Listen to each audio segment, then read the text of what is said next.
লড়াই চাইছি আমরা নির্বাচনে লড়ছি।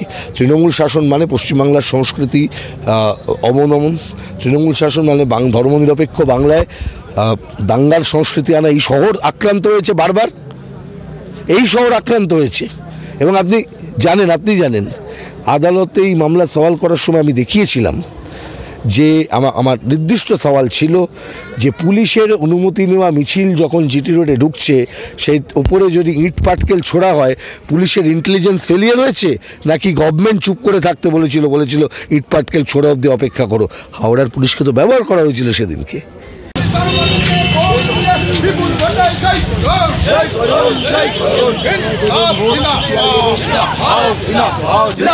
लाल झंडा करे पुकार, इंकलाब जिंदाबाद, बीजेपी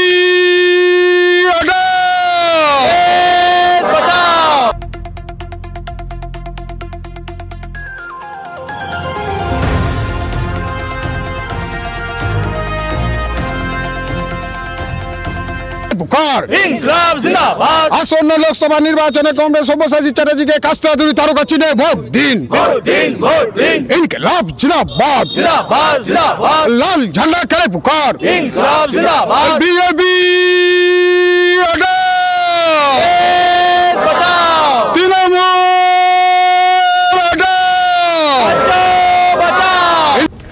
তাহলে দেখলেন ভয় কি লাল রঙে দেশ কা মিজাজ যদি একটা কিছু হয়ে থাকে তাহলে দেশের মেজাজ কিন্তু এখানে অন্যরকম। এখানে আমরা দেখছি তরুণ থেকে বৃদ্ধ সবাই মিলে কিন্তু একটা অন্য স্বপ্ন আঁকার চেষ্টা করছে, আর সেই স্বপ্নের কেন্দ্রবিন্দু হয়ে আছেন সব্যসাচী চ্যাটার্জি, অন্যতম একজন বরিষ্ঠ আইনজীবী, যিনি কিনা এই মুহূর্তে হাওড়ায় একটা জটিল লড়াইয়ে আছেন। আপনাকে স্বাগতম কথা মুখে। নমস্কার। প্রথম কথা বলি, হাওড়ার লড়াইটাকে কেমন জটিল মনে হচ্ছে? কেননা একদিকে রয়েছে এমন একজন প্রার্থী যাকে নিয়ে সবাই বলছে তিনি জিতবেন, এবং এই প্রথম বোধহয় আপনার সংসদীয় রাজনীতির যে উৎসব যাকে বলে ভোটে দাঁড়ানো, এই সমগ্র বিষয়টাকে কিভাবে দেখছেন? বিষয়টা হচ্ছে দেখছি একরকমের কথা হচ্ছে যে এই যে আপনি বললেন না যে জটিল অঙ্ক, হাওড়া আসলে সেই অঙ্কের সেই বোর্ডের সেই সময়টায় ফিরে যেতে হবে। হাওড়া লোকসভার উপনির্বাচন 2013, আপনাদের মনে আছে কি না জানি না, আমি স্মরণ করিয়ে দিতে চাই সেই উপনির্বাচনটা হয়েছিল তৃণমূল কংগ্রেসের সরকার এখানে 2011 সালে আসার 2 বছরের মধ্যে। আর সেই উপনির্বাচনে এখানে বামফ্রন্ট মনোনীত সিপিআইএম প্রার্থী ছিলেন শ্রীদীপ ভট্টাচার্য। সেই নাম ঘোষণার পরে বিজেপিরও একজন প্রার্থীর নাম ঘোষণা হয়েছিল, নাম ছিল ডক্টর অসীম ঘোষ, আর তৃণমূলের প্রার্থী ছিলেন আজকের যিনি সাংসদ প্রসূনবাবু। আর এই লড়াইয়ে শ্রীদীপ ভট্টাচার্য এবং প্রসূনবাবুর সঙ্গে অসীম ঘোষের নাম থাকলেও পরবর্তী সময়ে ভারতীয় জনতা পার্টির পক্ষ থেকে তাদের প্রার্থী তুলে নেওয়া হয়েছিল, দেওয়ালে নাম লিখে চুন করে দেওয়া হয়েছিল। কেন দেওয়া হয়েছিল জানি না, কিন্তু সেটা 2014 ছিল না, মানে 14-র মোদি হাওয়া ছিল না। তার মানে মোদি হাওয়া মাইনাস পশ্চিমবঙ্গের লড়াইটা ছিল হচ্ছে তৃণমূল বনাম বামপন্থীরা। সেই ভোটে আমরা কিন্তু এই হাওড়া লোকসভার মধ্যে 2টো বিধানসভায় এগিয়েছিলাম, তার মধ্যে দক্ষিণ হাওড়া বিধানসভা, সাঁকরাইল বিধানসভা ছিল। 14-র মোদি হাওয়া, মানে বুঝুন অঙ্কটা হাওড়া থেকেই শুরু হয়েছিল, আর 14-র পরের অঙ্কটা সারা পশ্চিমবাংলায় বদলেছে, সারা দেশে বদলেছে, এবং হাওড়া তার বাইরে নেই, 19 হয়েছে। এবার কিন্তু সেই বলে না যে সমাপতন, সেই সমাপতনের জায়গায় হাওড়া। সমাপতনটা কি? এই সময়কার মানে 2014-তে হাওড়া মহানাগরিকের নাম ছিল আজকের যিনি বিজেপির প্রার্থী, তিনি তৃণমূলের পক্ষ থেকে জিতে মহানাগরিক হয়েছিলেন। এমপির নাম ছিল প্রসূন বন্দ্যোপাধ্যায়, যিনি তৃণমূলের প্রার্থী, আর বাকিরা যা ছিল সব চলছিল। আর এটা 2024, আবার 14-24 দেশ জুড়ে মোদি হাওয়া আদৌ আছে কিনা জানি না, দেশ জুড়ে সিএর ভয় মানুষ আদৌ পাচ্ছে কিনা জানি না, দেশ জুড়ে রাম মন্দির দেখিয়ে ভোট করার হাওয়া আদৌ মানুষ খাচ্ছে কিনা জানি না। রামকে মানুষ অন্যভাবে দেখেন, তারা বললো রাজনীতির জিনিস। এই শহর হাওড়াতে রামের পুজো হয় বহুদিন ধরে, বহু বছর ধরে। রামকে ভগবান বলে লোকে মানেন, মানুষের বিশ্বাস আস্থা সেই জায়গাটাকে রাজনীতি আনার দরকার নেই। আপনি রাম মানতে পারেন, আপনি অন্য কিছুতে মানতে পারেন, আপনি কিছু না মানতে পারেন, আপনি যে কোনো ধর্মের অনুসারী হতে পারেন, তার সাথে আপনার রাজনীতির কি সম্পর্ক থাকবে? একদম। এখানে একটা স্লোগান এখন বিরাট জনপ্রিয় হয়েছে, আপনারা বলতে পারবেন, এটা নিয়ে আলোচনাটা করা দরকার। বলছে নুন রুটি খায়েঙ্গে মোদিজিকেও জিতায়েঙ্গে। মানে ভারতবর্ষের অবস্থা কি হবে যে আমরা নুন রুটি খাবো আর মোদিকে ভোট দেবো? আপনি দেখুন, এটা ভারতবর্ষের অবস্থা কোনোদিন হবে না, এটা হতে পারে না, হয়নি, কেউ পারেনি। কোনো মানুষ বা কখনো কখনো কখনো মানুষ এই ধরনের কোনো নুন রুটি খেয়ে জেতানোর জায়গা তো কাদের স্লোগান আপনারা জানেন তো কারা স্লোগানটা ক্রিয়েট করেছিল। এইসব স্লোগান তো দেওয়া হয়েছিল, এখানে দেওয়া হয়নি। এই আপনারা বিভিন্ন সময় বলেন না কি ওই আগে কে পরে কে, এই স্লোগান কারা দিয়েছিল? স্লোগান আরএসএস দিয়েছিল, আরএসএসের লাইনেগুলো তৈরি করা হয়েছিল। কিন্তু আমি অত জটিলতার মধ্যে যাচ্ছি না। নুন রুটি ভাত কাপড় এইগুলো মানুষের নিত্যদিনের জিনিস। নুন আর রুটিটাও দেবে তো, বড় লোকের বেটার বিয়েতে তার ছেলে হাতি পোষা দেখতে হচ্ছে আমাদেরকে। আপনারা দেখেছেন সাংবাদিককে বড় লোকের বেটা খিচুড়ি দিচ্ছে, হাতির খিচুড়ি, আপকো খালো তোরা সা, আর সে সাংবাদিক খাচ্ছে গপ গপ করে, চোখের সামনে দেখেছেন তো। তা বলতে পারছেন না কেন?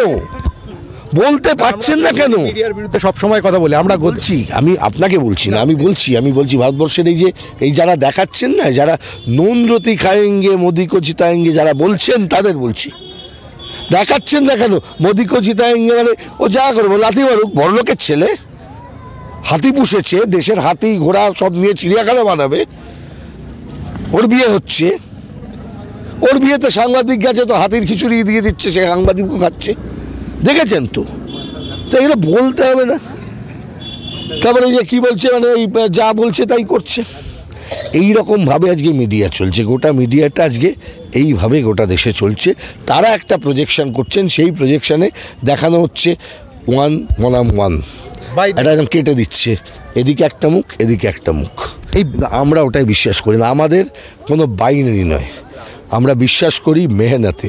আমাদের প্রতীকটা দেখুন, এই যে কাস্তে এবং হাতুড়ি, এটা কিন্তু খুব ইম্পর্ট্যান্ট, কারণ এর মানেটা হচ্ছে কাস্তে হাতুড়ি। হাতুড়ি হচ্ছে শ্রমিকের প্রতীক, কাস্তে হচ্ছে কৃষকের প্রতীক। আমাদের লড়াই শ্রমিক কৃষকের জন্য, কারণ গোটা দেশের সংখ্যাগরিষ্ঠ মানুষ এই অংশের। আমরা তাদের জন্য কথা বলতে চাই, তাদের কথা পার্লামেন্টে তুলে ধরতে চাই। আমরা ভুলে যাচ্ছি হাওড়ার মানুষ এই ভুল আর করবেন না, তার কারণ হাওড়ার মানুষ অনেক দিন এদেরকে সময় দিয়েছেন। মনে রাখবেন, হাওড়ার মানুষ কিন্তু ফ্রিকুয়েন্টলি চেঞ্জ করেছেন, ফ্রিকুয়েন্টলি। এখানে কিন্তু কেউ দীর্ঘদিন ধরে জিতে যাননি হাওড়াতে। কিন্তু দুর্ভাগ্যের কথা, হাওড়াতে অনেক সাংসদ ছিলেন, আমরা কারুর, এমনকি তৃণমূলের সাংসদও ছিলেন, বিক্রম সরকার ছিলেন, হাওড়ার সাংসদ ছিলেন তৃণমূলের। আমরা কোনোদিন চোর বলিনি, সাংসদ ছিলেন, কাজ করেননি, তৃণমূলের সঙ্গে আমাদের লড়াই আমরা বলেছি। কিন্তু কেউ তো বলছে যে নারদাতে কাদের কাদের দেখা গেছে সাংসদ থাকাকালে। আমি বলছি না, মমতা বন্দ্যোপাধ্যায়ের ভাই বলছেন, তৃণমূলের নেতারা বলছেন সাংসদ কবার এসেছেন। কালকে আনন্দবাজার পত্রিকা বলেছি, মাঝে মাঝে কব দেখা পাই, চিরদিন কেন পাই না। এই তো সাংসদ সম্পর্কে। তাহলে এটা যদি সাংসদ সম্পর্কে থাকে, আমাকে বলতে হবে না, মানুষই এর উত্তর দেবেন। আমি দলীয় রাজনীতির যে বাকযুদ্ধ, সেটা করবার জন্য নির্বাচনে নামিনি। আমি বললাম, আমি গদি মিডিয়ার ওই বাইনারি ক্রিয়েশনের মূলে হচ্ছে বাকযুদ্ধ। রাজনীতিটা বাকযুদ্ধ নয়। আপনি টিভিতে বসে তর্ক করব, সন্ধ্যেবেলা বাজার গরম হবে, তাতে করে আপনার মুখটা লোকের কাছে পরিচিত হতে পারে, কিন্তু সাধারণ লোকগুলোর কিন্তু পকেটে একটা 9 পয়সা আসবে না। সাধারণ লোকগুলো বেকারের হাতে একটা কাজ আসবে না। যে লোকগুলো মজুরি পায়নি, তার মজুরি আসবে না। এখানে একটা কথা বলি, এই মুহূর্তে দেখা যাচ্ছে দেশের সামনে কেরালা মডেল অফ ইকোনমিক্স একটা আদর্শ জায়গা, যেখানে একজন গুজরাটে একজন শ্রমিক কাজ করলে 1 বছরে যা আয় করেন, কেরালা একজন শ্রমিক কাজ করলে তার থেকে 3 থেকে 4 গুণ আয় করেন। কিন্তু কেরালা মডেলকে সেই অর্থে কি সিপিএম এখন তুলে ধরছে? প্রশ্ন হচ্ছে, সিপিআইএমেরই তো model, Kerala model of economy কারা তৈরি করেছে? বামপন্থীরা তৈরি করেছে। কিন্তু আবার একটা কথা, বামপন্থীরা যেটা তৈরি করেন, এটাকে বামপন্থীরা তো কপিরাইটে বিশ্বাস করেন না। We believe in copy left, তাই তো? আপনি তো জানেন, কপি লেফট মুভমেন্ট গোটা পৃথিবীতে। আইডিয়া চুরি মানে যাতে করতে না পারে, এই হতে না পারে, তার জন্য আইডিয়াটাকে প্রোটেক্ট করে রাখবো, একা মনোপলি করবো, বামপন্থীরা চায় না। কেরালার মানুষ এই নীতি প্রণয়ন করেছেন, কেরালার বামপন্থীরা এই নীতি প্রণয়ন করেছেন, তাদের যে পলিসি সেই পলিসি তৈরি হয়েছে, তার ফলেই কেরালা মডেল অফ ইকোনমি। আর সেই মডেলটা অন্য কেউ তো দাবি করতে পারেন না। আজকে কেরালা বনাম গুজরাট, একটা সময় বাংলা বনাম গুজরাট দেখানো হয়েছিল, ভুলে যাচ্ছেন সেই দিনগুলো, যখন বাংলার শিল্পায়নের সঙ্গে গুজরাটের শিল্পায়নকে প্রজেকশন করা হয়েছিল। আমি ঠিক সেই সময়টার কথা বলছি যখন বুদ্ধবাবু পশ্চিমবাংলার মুখ্যমন্ত্রী, যে সময় ন্যানো কারখানা আসছে, যে সময় তথাকথিত বুদ্ধিজীবীরা দলে দলে গিয়ে সিঙ্গুরে বসে পড়ছেন জমি টমি নিয়ে, তখন তো মডেলটা এইরকম করেই বানানো হয়েছিল। কেরালা, এই পশ্চিমবঙ্গের শিল্পায়ন বুদ্ধবাবু নাকি মোদি, এই প্রজেকশন সেই সময় করেছিল। কারা করেছিল? কিন্তু 1894 সালের আইন দিয়ে জমি অধিগ্রহণ, 1894 পরে আসি আমি, দাঁড়ান। উল্টো দিকে কোথায় গেছিল? উল্টো দিকে সেই সময় কারখানাটা কোথায় গেল? কারখানাটা গিয়ে জুটলো গুজরাটে। আজকে সেই গুজরাটের কোম্পানিগুলোর টাকা কারা পেয়েছেন? ইলেকট্রাল বন্ডের টাকা যারা পেয়েছে, তার মধ্যে তৃণমূলও আছে, তার মধ্যে বিজেপিও আছে। কমন দেখুন, কমন। এখানে একটা প্রশ্ন গভীরভাবে আসে যে এখানে তৃণমূল শাসন বলতে শুধু চুরিকে তুলে ধরা হয়, তৃণমূল শাসনের যে মিসম্যানেজমেন্ট আছে সে বিষয়ে কি বলবেন? ম্যানেজমেন্ট না, তৃণমূল শাসন হচ্ছে কর্পোরেট শাসন। আজকে দেখে নিয়েছেন। না না ঠিক আছে, আমি ঠিক আছে, উনি চলে যাচ্ছেন। না হ্যাঁ চলে যাচ্ছি, কিন্তু আমি আছি। মানব সম্পদ সেটা কোথায় গেল? আজকে মানব সম্পদ ক্রিয়েট হচ্ছে না। আজকে তৃণমূল শাসন মানে চুরিটা একটা, চুরি তো আসবে, ক্রনিক ক্যাপিটালিজমের পার্ট হচ্ছে এই ধরনের দুর্নীতি, চুরি। কিন্তু ওই জায়গাটা আপনি শুনেছেন তো, এটাই হচ্ছে আমাদের মূল কথা। আমরা লড়াই করছি, লড়াই চাইছি, আমরা নির্বাচনে লড়ছি। তৃণমূল শাসন মানে পশ্চিমবাংলার সংস্কৃতি অবনমন, তৃণমূল শাসন মানে ধর্মনিরপেক্ষ বাংলায় দাঙ্গার সংস্কৃতি আনা। এই শহর আক্রান্ত হয়েছে বারবার, এই শহর আক্রান্ত হয়েছে। এবং আপনি জানেন আদালতে এই মামলা সওয়াল করার সময় আমি দেখিয়েছিলাম যে আমার নির্দিষ্ট সওয়াল ছিল যে পুলিশের অনুমতি নেওয়া মিছিল যখন জিটি রোডে ঢুকছে, সেই ওপরে যদি ইট পাটকেল ছোড়া হয়, পুলিশের ইন্টেলিজেন্স ফেলিয়ার হয়েছে নাকি গভর্নমেন্ট চুপ করে থাকতে বলেছিল ইট পাটকেল ছোড়া অবধি অপেক্ষা করো? হাওড়ার পুলিশকে তো ব্যবহার করা হয়েছিল সেদিনকে, এখানে দাঙ্গাটা লাগে। খুব সুন্দর একটা, এখানে আমি সাংবাদিক হিসেবে একটু কড়া প্রশ্ন এবার করতে চাই, কারণ আমাদের ইন্টারভিউটা আস্তে আস্তে শেষ করতে হবে। আমরা দেখি বামফ্রন্ট আমলে দারিদ্র্যের ইরেডিকেশন হয়েছিল ভূমি সংস্কারের ভেতর দিয়ে, একটা বিরাট পরিমাণ। বাংলায় 30,000 কোটি টাকার একটা মার্কেট তৈরি হয়েছিল। আমি যদি ভুল বলি আপনি আমার পরিসংখ্যানটা ঠিক দেবেন। আবার এখন নতুন ডেটাও বলছে যে তৃণমূল আমলেও ব্যাপক অর্থে কিন্তু একটা মানে দরিদ্রতর সেকশন বা দরিদ্রতম সেকশনের উপকার হয়েছে, লক্ষ্মীর ভাণ্ডার ইত্যাদির ফলে। আমি বলি শুধু টাকা কোনো দিন কোনো জায়গার কোনো ইউটিলিটি বাড়াতে পারে না, সেটা আপনিও খুব ভালো করে জানেন। বামফ্রন্ট আমলে মানুষের অর্থ এসেছিল গ্রামীণ বাজার সৃষ্টির মধ্য দিয়ে। বাজার ছাড়া যদি শুধু টাকা কাউকে দেওয়া হয় বা কোনোভাবে আসে, আমি দান টান বলে মানুষকে অপমান করার কোনো রকম জায়গা আমি নেই, আমি সেটা বলিও না। দেওয়ালে পিঠ থেকে যাওয়া মানুষকে সরকার টাকা দিচ্ছে, এটা সরকারের টাকা, এটা সহায়তা করা রাষ্ট্রের কর্তব্য, তারা করছেন। কিন্তু জনগণের টাকাতে করছেন, কারোর ব্যক্তিগত টাকা নয়। আমার আপত্তি ওই জায়গায়, আমার আপত্তি হচ্ছে ওই যে দিদির অনুপ্রেরণা দেওয়ার ক্ষেত্রে সরকারি টাকা দিতে পারেন, সরকারি টাকা কাউকে দেওয়া হচ্ছে, সাহায্য দিতেই পারে। আমরাই তো করেছিলাম, আমরাই তো প্রচুর স্কিম তৈরি করেছিলাম। এবার প্রশ্নটা যে জায়গায় খুব গুরুত্বপূর্ণ, বাজার কি তৈরি হলো? গ্রামের ছেলেগুলো কি ওখান থেকে বেরিয়ে গিয়ে বেঙ্গালুরুতে, হায়দ্রাবাদে, গুজরাটে, মুম্বাইতে, দিল্লিতে চলে যাচ্ছে না? যান না, বম্বে জাভেরি বাজারে যান, আমি গেছিলাম কয়েকদিন আগে। 5,000 মানুষের পরিবার সেখানে গুঁতোগুঁতি করে থাকে এই বাংলা থেকে গিয়ে, মানে একটা মিনি বাংলা সেখানে হয়ে আছে। আর তাদের মধ্যে তাদেরকে কীভাবে করা হয় জানেন তো? এই শিবসেনার লোকেরা গিয়ে মাঝে মধ্যে ওখানে গিয়ে ওই বাংলাদেশি অমুক তুসুক বলে তাদেরকে হ্যারাসমেন্ট ইত্যাদি। রাজ্য সরকার নীরব, মমতা ব্যানার্জি কিছু করেননি এদের জন্যে। এরা আমার বাংলার শ্রমিক, তারা ওখানে কাজ পেতে পারতেন যদি বাংলার গ্রামীণ বাজারটা মমতা ব্যানার্জি উন্নত করতে পারতেন। করলেন না কেন? বামফ্রন্ট করেছিল। বামফ্রন্ট করেছিল বাজার উন্নত, বাজার বাড়ানো, প্রসারণ। তার জন্য বামফ্রন্ট চেয়েছিল দুর্গাপুরের সাথে সিঙ্গুর লিঙ্ক হোক, লিঙ্কের সঙ্গে কলকাতা লিঙ্ক হোক, আস্তে আস্তে করে রাস্তার দুধার দিয়ে শহর এবং গ্রাম একসাথে বাড়ুক, যার জন্য কৃষি আমাদের ভিত্তি, শিল্প আমাদের ভবিষ্যৎ। এটা ছিল বামফ্রন্টের স্লোগান, বুদ্ধবাবুর স্লোগান। বামফ্রন্টের স্লোগান। আবার বলছি, বামফ্রন্টের স্লোগান। আপনাকে কারেক্ট করে দিই, প্রথমেই আপনি বলেছিলেন সব্যসাচী চ্যাটার্জিকে কেন্দ্র করে। সব্যসাচী চ্যাটার্জি কেউ নয়, এরা এখানে যতজন আছে সবাই আমাদের প্রার্থী। আমরা এই মেসেজটা দিতে চাইছি, বাংলার সংস্কৃতির, রাজনৈতিক সংস্কৃতি, এই পরিবর্তন যদি আমরা না করতে পারি, আপনাকে বলছি দেবাশিসবাবু, আগামী দিন ভয়াবহ আসছে, ভয়াবহ। এবং সেটা কিন্তু আপনি, আমি, মমতা ব্যানার্জি, হ্যাঁ, কেউ রুখতে কেউ কিন্তু কোনোদিন পারবে না। এবং মমতা ব্যানার্জিও বুঝতে পারছেন কি ভয়াবহ দিন আসতে চলেছে, কোন চক্রব্যূহের মধ্যে উনি বন্দী হচ্ছেন। আজকে দেখতে পাচ্ছেন তো কারা ধমকে যাচ্ছে, কারা চমকে যাচ্ছে। তাই জন্য কখনো পায়ে লাগছে, কখনো মাথায় লাগছে। এখানে একটা খুব সুন্দর একটা জায়গায় সব্যসাচী বাবু ডাকলেন। আমি সিনিয়র সাংবাদিক নরেশ জৈনকেও ডাকবো আমাদের সাথে কথা বলে আস্তে আস্তে আলাপনটাকে আমরা শেষ করব। সেটা হচ্ছে, এই মুহূর্তে আমরা যেটা দেখছি, হাওড়ার মানুষের একটা প্রত্যাশা তৈরি হচ্ছে। হাওড়ায় আপনি ক্ষমতায় এলে, হাওড়ায় নির্বাচনে জিতলে আপনি হাওড়ার মানুষের জন্য 3টে কাজ বলুন যেটা করবেনই করবেন। প্রথম কথা হচ্ছে, হাওড়ার রাজনৈতিক সংস্কৃতির বদল করতে হবে। রাজনৈতিক সংস্কৃতিতে আগে শ্রমজীবী মানুষের শহর, শ্রমজীবী মানুষের সংস্কৃতি, শ্রমজীবী মানুষের যন্ত্রণার কথা, যন্ত্রণা থেকেও সংস্কৃতি থাকে, সেই কথাটা তুলে ধরার জায়গা দিতে হবে। এখন ওই বড় লোকদের ফ্ল্যাটে কিন্তু একটা লোক বাইরে থেকে ঢুকতে পারে না, শ্রমিক কোয়ার্টারগুলো উঠে গেছে। আমি ডেল্টা জুট মিল থেকে আসছি, সেখানে শ্রমিকরা কিভাবে থাকে একবার গিয়ে দেখে নেবেন দেবাশিসবাবু। নর্দমা প্রণালীহীন অবস্থায় গুঁতি করে পরিবারগুলো রয়েছে, অস্বাস্থ্যকর জায়গায়। কেউ বলেনি তাদের কথা, কেউ না। গত 12 বছর একটা কথাও কেউ বলেনি। তার আগে বামফ্রন্ট সরকারের সময় হতো।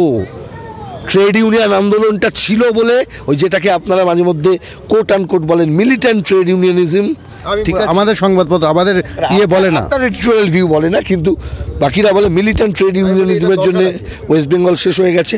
আমি বলছি ওটাই বাংলাকে বাঁচাতে পারে। কিছু কিছু সময় ওই জার্ক দরকার হয়, ওই জার্কিংটা দরকার হয়। আপনার সামনে দাঁড়িয়ে এটা চ্যালেঞ্জ রাখলাম, যদি কেউ আমায় প্রমাণ করতে পারেন, কোনো সাংবাদিক বা কোনো একজন ইন্টেলেক্টও, যে মিলিটেন্ট ট্রেড ইউনিয়নিজমের জন্য বাংলায় শিল্প শেষ হয়ে গেছে, তার সাথে আবার বিনয়ের চ্যালেঞ্জ রইল। কথামুখ যে কোনো সময় এই আর্গুমেন্ট নিয়ে আপনার সাথে বসতে রাজি আছে। আমি তো বলছি, আমাদের এখানে আপনার চিত্তব্রত মজুমদারের শহর এটা। চিত্তব্রত মজুমদার দেখিয়েছিলেন স্ট্যাটিস্টিক্স দিয়ে যে কতগুলো কর্মদিন শুধুমাত্র আপনার এই লকআউটের জন্য আর এদের জন্য নষ্ট হয়েছে, আর কতগুলো দিন স্ট্রাইক দিয়ে নষ্ট হয়েছে।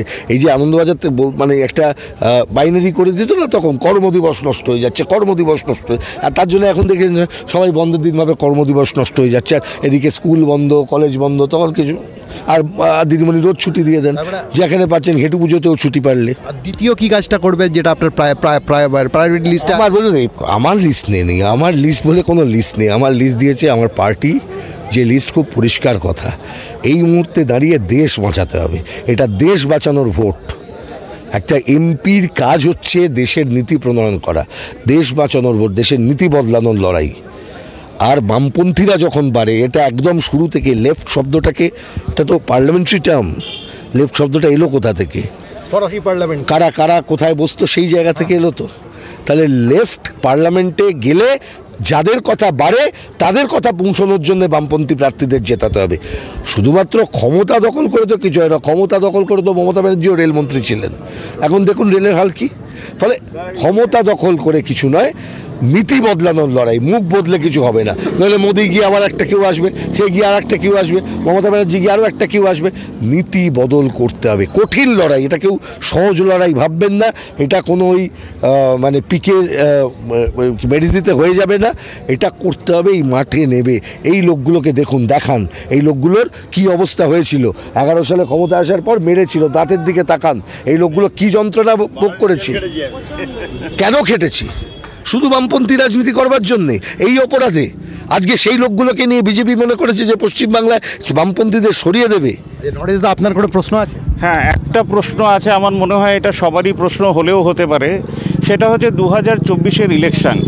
অ্যাকচুয়ালি কী নিয়ে লড়া হচ্ছে? সিএ, ব্ল্যাক মানি, আমাদের ফরেন ট্যুরে যাচ্ছেন আমাদের prime minister, only one face in India, নাকি actually real issue employment is also an issue? আমি আবারও বলছি, employment is a real issue, কিন্তু প্রথম ইস্যুটা যেটা খুব করতে হয় যে ওই ব্ল্যাক মানি নয়, এই যে মানি যেটা ইলেকট্রাল বন্ডের মানি, ওইটা যত খুলবে তত ভারতের বর্তমান অবস্থা কি অবস্থা বিজেপি তৈরি করেছে, আর বিজেপির মতন তো বাকি যারা যারা ওটার ভাগ নিয়েছে।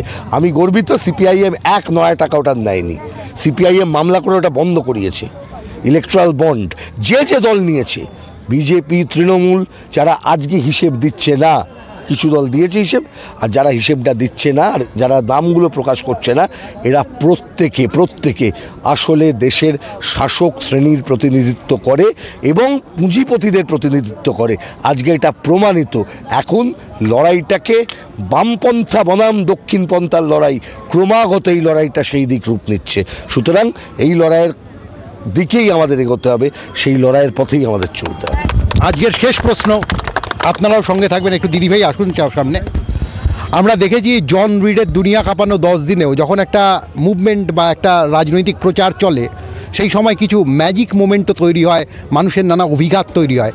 এই যে প্রচারের আন্দোলনের মধ্যে আপনি রয়েছেন, সেখানে এরকম কিছু ম্যাজিক মোমেন্ট আপনি আমাদের বলতে পারবেন? ম্যাজিক মোমেন্টও বলছি না, ম্যাজিক তো করছেন মানুষ। এই যে মানুষ ভুল করেছেন, কখনো বিভ্রান্ত হয়েছেন, মানুষকে যদিও যে কথাটা বলতেন, মানুষই ইতিহাস সৃষ্টি করেন, ইতিহাস রচনা করেন। বামফ্রন্ট সরকারে তো অনেক ভুল, আপনারও ভুল আছে, আমারও ভুল আছে। কাজ করতে গেলে মানুষ ভুল করে, এটা খুব স্বাভাবিক। একমাত্র সুপার হিরো, গড আর ডেভিল, মনস্টার ছাড়া ভুল হয় না, এরকম হয় না। মানুষ মাত্রিক ভুল হতে পারে, কাজের ক্ষেত্রে ভুল স্বীকার করে নিতে হয়। আপনি দেখেছেন এই যে আমাদের ব্রিগেডের সভায় আমাদের যুব নেত্রী মীনাক্ষী মুখার্জি কবিতা বলতে গিয়ে ভুল করেছিলেন। সেলিমদা ওখানে বলবার সময় বলে দিয়েছিলেন এটা অন্য কেউ হলে, মমতা ব্যানার্জি হলে বলতো ভুল হয়ে গেছে। মীনাক্ষী বলেছিল ভুলে গেছি, স্বীকার করে নিচ্ছেন, এটা খুব স্বাভাবিক, এটা কোনো অপরাধ নয়। ম্যাজিক মুভমেন্ট বলতে কোনো একটা স্মরণীয় মুহূর্ত, যেটা আপনার স্মরণীয় মুহূর্ত, প্রতিটা মুহূর্ত, যত হাঁটছি তত। আমি বলেছি তো হাঁটবো এবং এই কেন্দ্রের প্রতিটা মানুষের কাছে পৌঁছবো। আমার পার্টি আমার এই কাজ দিয়েছে। দুনিয়া কাঁপানো 10 দিন বলছেন, কখনো কখনো এমন মোমেন্টও আসে ওই 10 দিনের মধ্যে 10,000 বছরের জন্য দুনিয়া কাঁপানোর বস্তু তৈরি হয়, আবার উল্টোটাও হয় অনেক সময়। রিলেটিভিটি। আমি পার্টির দেওয়া কাজটা করবার জন্য আগামী এই কটা দিন চেষ্টা করব হাওড়ার সদর লোকসভা কেন্দ্রের প্রতিটি নাগরিকের কাছে পৌঁছাবার, আমার কথাটা পৌঁছে দেবার, আমার কমরেডদেরকে নিয়ে তাদের সঙ্গে। এটাই হচ্ছে আমার কাজ, আমি সেই কাজটাই করে যাব। আর বাকিটা তো লড়াই সংগ্রামের মধ্যে দিয়ে হবে, এবং আমাদের পার্টি আত্মবিশ্বাস দিয়েছে, আমরা লড়বো, আমরা জিতবো। দিদিভাই একটা কথা, সব্যসাচী বাবুর সাথে তো আপনারা হাঁটছেন, সেরকম একটা জায়গায় একটা স্মরণীয় মুহূর্ত একটু বলতে পারবেন? স্মরণীয় মুহূর্তে মানে আমরা ওই কোথাও আজ সকালে বাক্সারায় গেছিলাম, ওখানে কেটোপোলের ওখানে রাস্তা একদম জঘন্য। ওখানকার মহিলারা সব বাড়ি থেকে বেরিয়ে এসেছিলো, যে এই 12টি বছরে তারা একটি কাজও করেনি। তাদের এই বর্ষাকাল আসলেই তাদের বাড়িতে ঘরের মধ্যে জল ঢুকে যায়। তারা আমাদের কাছে রিকোয়েস্ট করছিল, দাদার কাছে মানে আমার কমরেডের কাছে রিকোয়েস্ট করছিল যে কীভাবে আমাদের এই রাস্তাটা করে দিতে পারবেন। এটাই আমাদের কাছে সব। তাহলে শেষ করছি, শেষ বলে কিছু হয় না, তবু এটা দিয়ে শেষ করছি। আপনি কনফিডেন্ট যে এবার হাওড়ায় পালাবদল হচ্ছে? ভবিষ্যৎবাণীতে কনফিডেন্ট আমি নই, ভবিষ্যৎবাণী আমি করি না বলে, কিন্তু লড়াই কাজ, সেখান থেকে আমি কনফিডেন্ট। আমার কমরেডদের আত্মপ্রত্যয় থেকে কনফিডেন্ট। এই যে কমরেডরা আসছেন, কথা বলছেন, এটার থেকে আমি কনফিডেন্স পাচ্ছি। আমরা আসছি, আমরা ফিরে আসছি, মানুষ ফিরে আসছে, শ্রমজীবী মানুষ ফিরে আসছে। এবং শ্রমজীবী মানুষ ফিরে এলে কিন্তু যারা এতদিন ধরে অত্যাচার করেছে, অত্যাচার করছে, তাদের কিন্তু বিপদ সামনে। অপেক্ষা করুন, সেই বিপদের দিন ঘনিয়ে আসছে। ফলে একভাবে সেই বিদ্রোহের কণ্ঠস্বর আমরা শুনতে পেলাম। ফলে সব্যসাচী চ্যাটার্জি যেন বলে উঠলেন, আমার এক হাতে বিষের বাঁশি, অন্য হাতে রণতুর্য। ফলে ধন্যবাদ আপনাকে। বাম আন্দোলনে প্রার্থী, তাদের দেখে মানুষ ঢলছে। সুতরাং এবারে সব্যসাচী চ্যাটার্জি অবশ্যই জিততে পারবেন, আশা রাখি। আপনার নামটা কাইন্ডলি? অনিল চক্রবর্তী। কত বছর, অনেক বছর ধরে তো বামপন্থী রাজনীতি করছেন, পতাকা দিয়ে, একদম লাল পতাকা দিয়ে। লাল পতাকা শুনে হাসি এসে গেল, এটা বড় ভালো কথা। দীর্ঘ 50 বছর ধরে আমি রয়েছি, প্রায় একদম ছোটবেলা থেকে রয়েছি। এই যে একটা তত্ত্ব বাজারে ঘুরে, আগে রাম পরে বাম, এটার বিরুদ্ধে কিছু বলবেন? আগে রাম পরে বাম এটা হতেই পারে না, বাম সর্বদাই বাম, এখানে রামের কোনো স্থান নেই, বাম সর্বদাই বাম পশ্চিমবঙ্গে। ধন্যবাদ, ধন্যবাদ।